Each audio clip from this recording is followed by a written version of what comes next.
Shabbat Shalom and good morning. It's November 10th, 2018. I wonder if it's too windy out here. It's November 10th, 2018. It is the second day now of the 8th Hebrew month.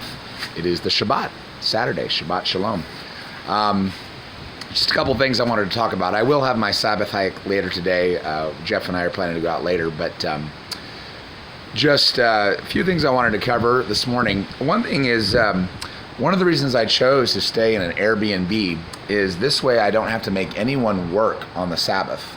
So if you're ever traveling and you have to be out over the weekend, you can get an Airbnb, reserve it, before Shabbat or whatever. You basically pay whenever you reserve it, and then you can self-enter. You have your own kitchen. When I got here on Thursday night, I bought all my food, so I have it all in my refrigerator, and the host doesn't have to work at all. The host is in a completely separate place. So it's a great way to be able to keep Shabbat when you're traveling and still not make anyone work for you and not have to buy or sell or pay. So hallelujah for that. So just a recommendation for you. It's Airbnb, great website. The other thing, there were a few people that said, hey, Daniel, come on. President Trump wasn't at the White House. He was in Paris. Guys, President Trump was at the White House yesterday morning. This is why Yah told me to get there so early. About mid-morning is when he left to fly to Europe. And not only was this confirmed by a Secret Service agent who approached me and Jeff. In fact, when Jeff and I go on our Sabbath hike today, I'll talk with him about it. We'll both talk about what we heard.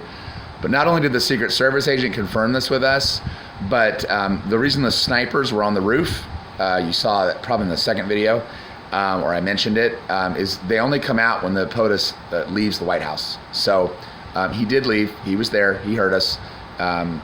So anyway, that's that. In fact, there was even an interview that he gave from the White House. I think it was yesterday morning, just before he left. So anyway, hope to clear that confusion up.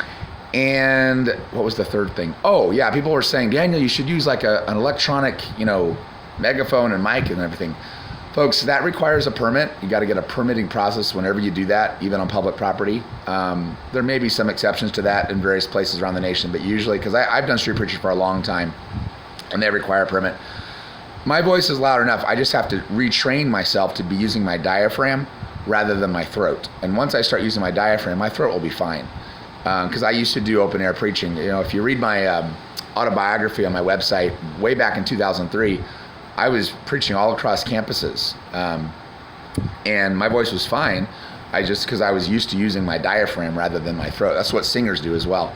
So I just have to retrain my body, and it'll happen. My last day at my regular job is November 14th, and then I'll be in the full-time ministry. So it'll come. It'll come.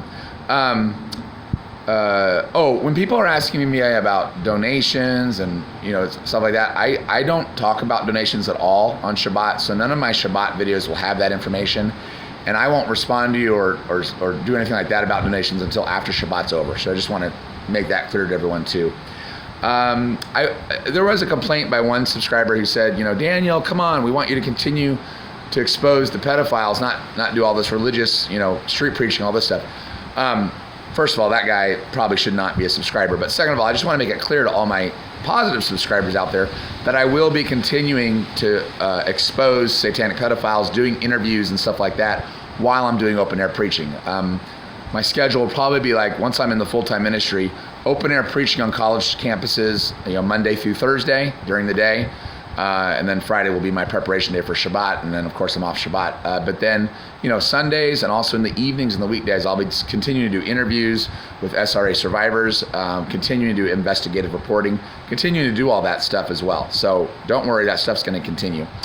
Hallelujah. Well, Yah bless you. It's a beautiful Sabbath day here in Maryland, and I'm looking forward to going out hiking with Jeff and just exploring the beauty of this state here. Yah bless, and Shabbat Shalom.